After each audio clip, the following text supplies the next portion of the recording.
All right, everybody. So let's just take a look at what market opportunities are presenting themselves. Take a look at the ES, crude, and gold. For the ES, this was the climax up here, 60, over there, 66.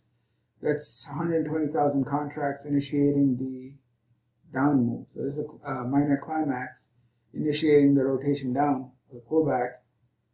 Over here you had some selling, over here you have some selling, but over here you have some decent amount of support. So I'm looking to see how this thing behaves in this area, whether there will be some reaccumulation or not. I have this level. So we're looking at this area to see if there's going to be reaccumulation for a bounce, or if it breaks violently here, you can have the move coming all the way down to this untested area around that 4465 area. So that is a very likely possibility. But first, this area is where I'm taking a look for accumulation because of all of this buying activity. That's where the bulls have to defend because that's their position. Here is their position. You see the 5 and the 4 and the 4. That's 50 plus 40. That's 90, 130 just in those three bricks. So we want to see if those guys say, I'm coming back in, reaccumulate, or don't. So they're right here. They're right at that level. It just needs to come under 4555, and we'll see if there's buying activity for a break, which will set up the bounce. You can see very clearly. It's right here, right? See that? Right here you see the climactic action. Right in the background you see the accumulation with the break. Excuse me. And where was I? Yeah, so right here, I'm looking for the longs to reaccumulate. Now, if it breaks down, the game is going to be different because this area will serve as resistance. And I also don't like, these low candles because they're telling me that the market is in trouble. But first, it needs to take out support for I would consider it to be valid low. It needs to take out support. Right. If it takes out support, you got a problem on our hands. Rotation here, probably reaccumulation to go higher or bounce. If it fails, come back down here where you have 100,000 contracts traded within this area right here. And we'll see how it gets handled. All right, moving on to crude. Over here was a 40,000 accumulation in this accumulation area with a breakout. This is very, very clear, folks. The 13, that's 130,000 contracts plus 70,000 contracts plus 30,000 contracts, clearly indicating a break. And of course, you pull back to test and go higher. You have 60,000 and 50, 40, 60,000 right up here, right? And another 60,000 clearing the path of resistance. It's clearing the path of resistance as long as it has follow through. So now we have a little rotation, a pullback going on.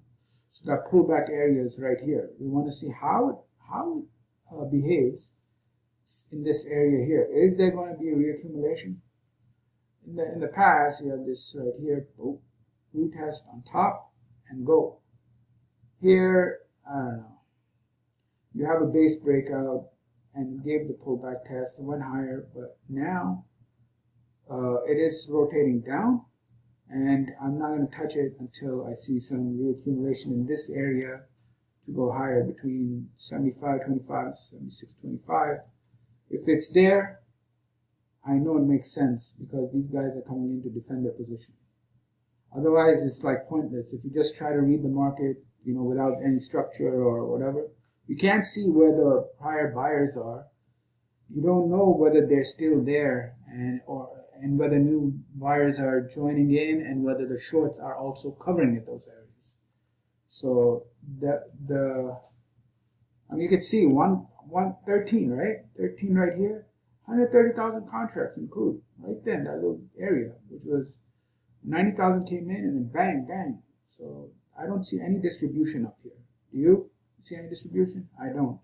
That's why the pullback is very likely, it's a good pullback, no distribution. At least over here on the ES, the bears can say, look at this, the heaviest print. This is the heaviest print in that up run. So that can cause a significant down move. Here, the heaviest print is right here on the break. So we'll see it come back down into this area and how it reacts and reaccumulates to go higher. All right, next up, gold.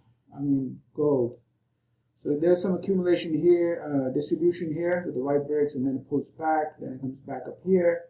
You have distribution here as indicated by the white bricks and the price direction down, indicating selling pressure up there or sell positions being taken, and it's going down. Now we have to see how it behaves in this area. I'm not a fan. As soon as it starts making these lower lows, that makes me think, oh, there's a problem. Because when it makes low lows and it takes out a higher high, that's a legit change. When it makes lower lows and it takes out a higher high, that means the trend is down. It's on the downside. So I'm a little skeptical right now. I have to see what's going on here. So at the same time, it's right at that support level. Right here's the support. Right here is the support. So it's kind of just waiting to see how it behaves. All right, because right now I can see some buying activity. You see over here all that sideways action, and you see this higher high. I guess it's not a higher high yet, but I like the way it's behaving so far. All right, thank you. Bye.